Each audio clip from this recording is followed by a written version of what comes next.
Fellow Kenyans, welcome back to my YouTube channel. Yesterday, most of the youths who were abducted were freed. In fact, we have only one who is remaining. But the big question is, were these self-made abductions or they were government-sponsored abductions? Are we going to blame William Ruto or we are going to blame the former Deputy President Rigathi Gachagua? Because vitu hapa hazieleweki kabisa. I want us to have a sober discussion around this topic because there is a suggestion I've seen some people suggesting that the Kenyan government is colluding with the Ugandan government to have their people abducted and moved to some secure places, maybe in Uganda or near the borders. I want us to pass through a message which will now guide us through this discussion, and later I'll give my own opinion about these ongoing abductions and the people who were freed. Because one Kibet bull has raised a lot of questions. The man is very healthy, he looked like not so much confused but a little bit tensed. But you can actually tell that this one is like a movie, ni kama movie fulani ya Kihindi. Kenyans need to block traffic to and from Uganda for this country to change. Abductees were held in Uganda and were flown in last night. They were about 10 there. Some are still in dungeons. Dungeons are cells which are very dark. Most of the abductors are Ugandans. Let's also target all Ugandan interests in Kenya. Let us target all trucks, goods to and from Uganda. We must bring MUSEVENI down too. That's a Kenyan who is giving this information about the link between Kenya and Uganda. Kizza Besigye was arrested in Kenya and produced in Uganda. William Ruto's connection with MUSEVENI is very, very close. At some point, William Ruto even moved to campaign for MUSEVENI in Uganda. And Raila Amolo Odinga has joined that circle. During the Luo festival, MUSEVENI was the chief guest. And these people were there together, very happy amidst these abductions. So I'm not going to rule out anything. I just want us to have a discussion around this topic and ensure you express opinion in the comments and give this video a like. Let's continue. Is there a possibility that these youths were abducted and held in Communicado in Uganda, then transferred overnight on Monday before the demonstrations? Is there any possibility? Express your opinion in the comments. Tell me, do you think William Ruto can organize youth to be abducted in Kenya, transferred in Uganda, then because of the heated demonstrations around the abductions, transfer them back to Kenya, then release them? And nasikia wengine pia walikuwa wanapewa fare, walienda na nguo, wengine wamenyolewa, wako na nguo mpya. What's the take? Do you think, how do you think this thing was orchestrated? This looks like a well-planned movie or a well-planned political move for that case, because these abductions are going to play a key role moving forward to 2027 general election. But I want us to take note of something which happened some months ago. Martha Karua, the NARC Kenya party leader, had a book launch in Nairobi, and she invited one opposition leader of Uganda, Kizza Besigye, to the Republic of Kenya as a chief guest in that event. And the Kenyan government colluded or aided the Ugandan government to have Kizza Besigye abducted in Kenya and produced in Uganda. That's the first red flag. That's a clear indication that it is either the DCI, the NIS of Kenya and Uganda, either they are coordinating. There is no way you will tell me Kizza Besigye, the official opposition leader in Uganda, who had political differences with MUSEVENI, can be arrested in Kenya and arraigned in Uganda. Tell me, yani polisi wanatoka Uganda wakuja mshikie Kenya without our Kenyan NIS and our security agencies noticing? It is impossible. There is a collusion between the Ugandan government and Kenyan government. At that point, I'm not going to rule out anything. Maybe they were abducted and taken to Uganda, I'm not sure, but I want to give my own suggestion, which I think maybe resonate with the truth. Number one, there is no way Rigathi Gachagua can be the one abducting Kenyans. From the videos which surfaced online during these abductions, it was very clear that the NIS and Safaricom and other departments coordinated to trace these people down and have them abducted. Tell me how Rigathi Gachagua, even if he's a former deputy president, can make that happen. It is impossible. So the government is playing a fall on Kenyans. Kenyans should be very keen because the government is trying to run a narrative.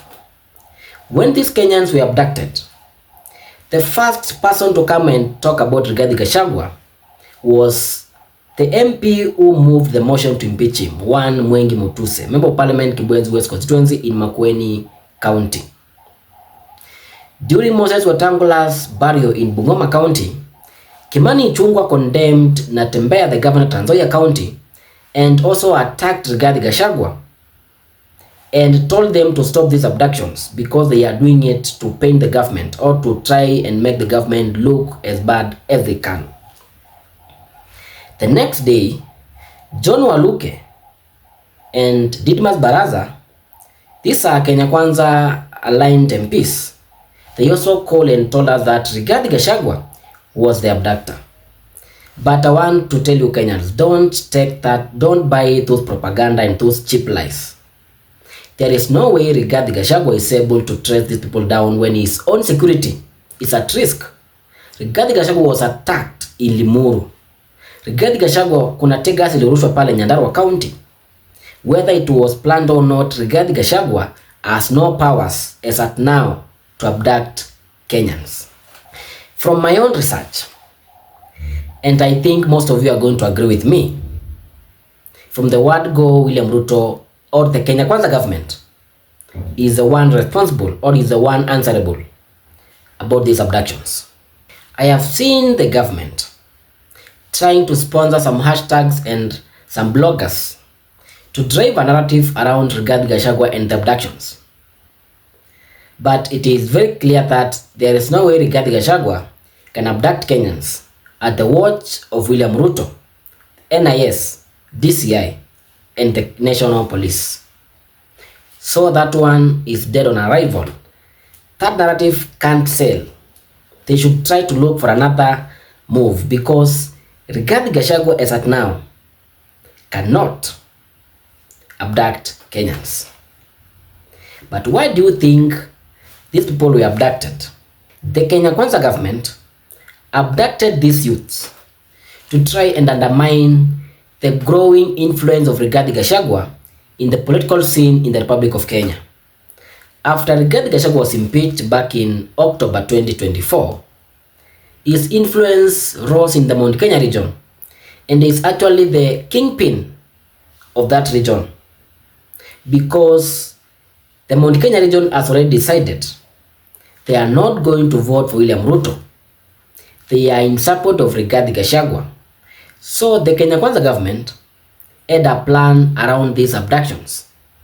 But some things cannot just add up. You cannot tell us that Rigathi Gachagua, who the government impeached, is now taking Kenyans who are abusing the president to abduct them to paint the government as bad as they can.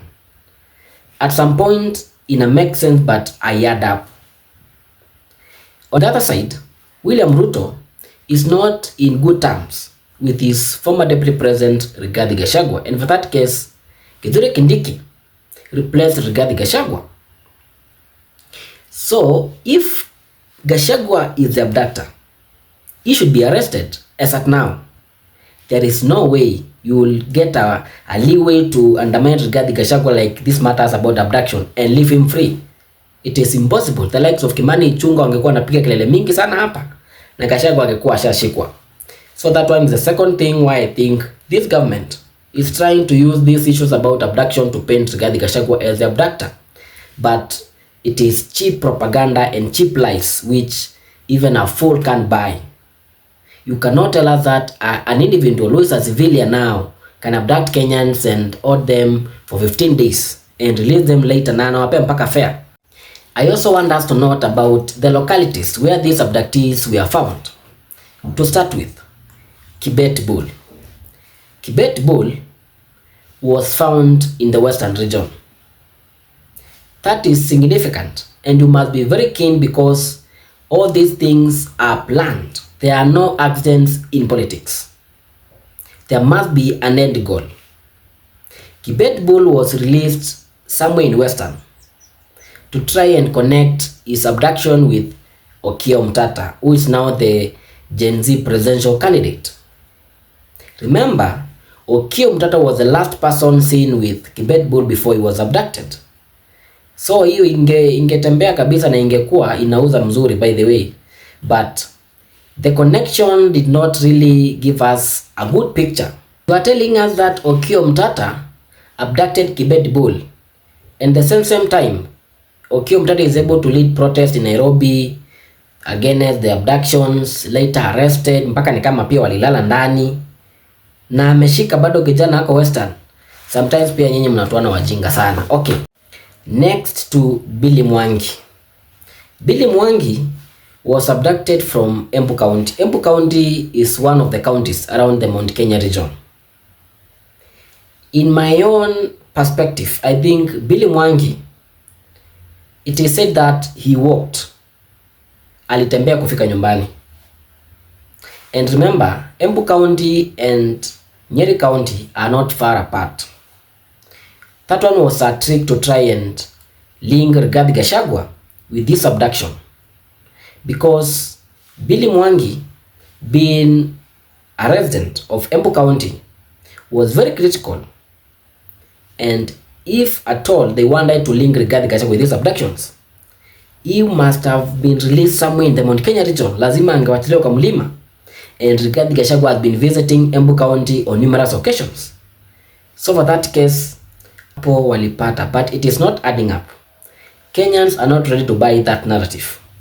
Geographic Gachagua has no powers to abduct Billy Mwangi and later release him the same day with Kibet bull, Kavuli na wale wengine. It is not adding up. Ladies and gentlemen, it is very clear that Geographic Gachagua has no powers to abduct Kenyans. These abductions are directly linked to the Kenya Kwanza government and President William Ruto. That's my submission. What's your take? Express opinion in the comments, give the video a like, and subscribe. Thank you for tuning in.